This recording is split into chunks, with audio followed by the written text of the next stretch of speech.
Juang koro luoro nitiere nam ma Ol Bolosat e kaunti ma Nyandarua oduono bang' wito atamalo 90 mag pige maluore kod oro ma oseniano e pacho kae chakre higa mokalo. Kata kamano, jokedo ne ratiro mag oganda bende koro wacho ni lwet dhano oseketho alwora mar nam. Gimedo jiwo jodak mondo opidh yien kendo oriw gi lwedo e chenro mag bero alwora ma kamano. Ma ok en apaya. En tipo mar nam Ol Bolosat, nam makende mayudore e kaunti ma Nyandarua. Kuonde mane rech goye abal, kendo lee mudhe koro odong' chuodho motuo. Tiende lego lero midhiero mar riyo masedo kodgi ka gidaso pi modong' kidam e alwora mar nam mawachore ni osewito atamalo 90 mar pige. Tunahuzunika na kusikitika kuona mahali ambapo ziwa la Ol Bolosat sasa limefikia, kwa maana ziwa limekaribia kabisa kuisha. Nama Ol Bolosat osebedo kar kony ne lee madongo koda matindo, kochakore gi rao rabet, jamni kod winy makwan gi oheo 3,000. Lee ma osebedo kaywayo welo mapacho ka koda moa e pinje maoko. Hofu yangu na swali langu ni kwamba hawa viboko ambao naona pale mbele wataenda wapi? Hawa ndege ambao naona hapa wamekuwa kivutio kikubwa cha watalii wataelekea wapi?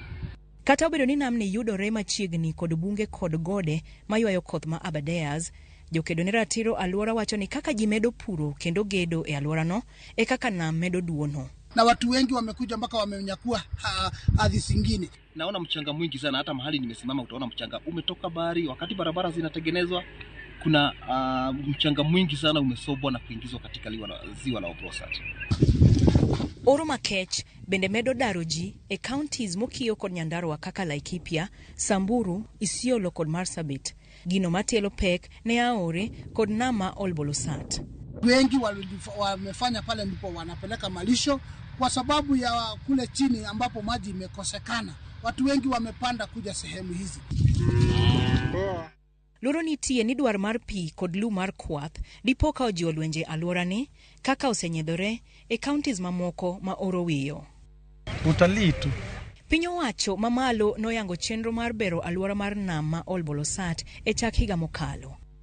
Jokanyo madewo weche alwora wacho ni chal marach mar nam ok nyal rito okenge mag sirikal, omiyo ginywako tij reso bunge maywayo koth ka gipidho yiende e kind chenro mamoko. Vizazi ambazo zitakuja baadaye zitakuja kutulaumu sisi wenyewe, ni kwa sababu kuna jambo tungefanya. Tumeanza upanzi wa miti, tuko na miche ambazo tumetayarisha ya kwenda kupanda pale katika sehemu ambazo zina chemichemi za maji.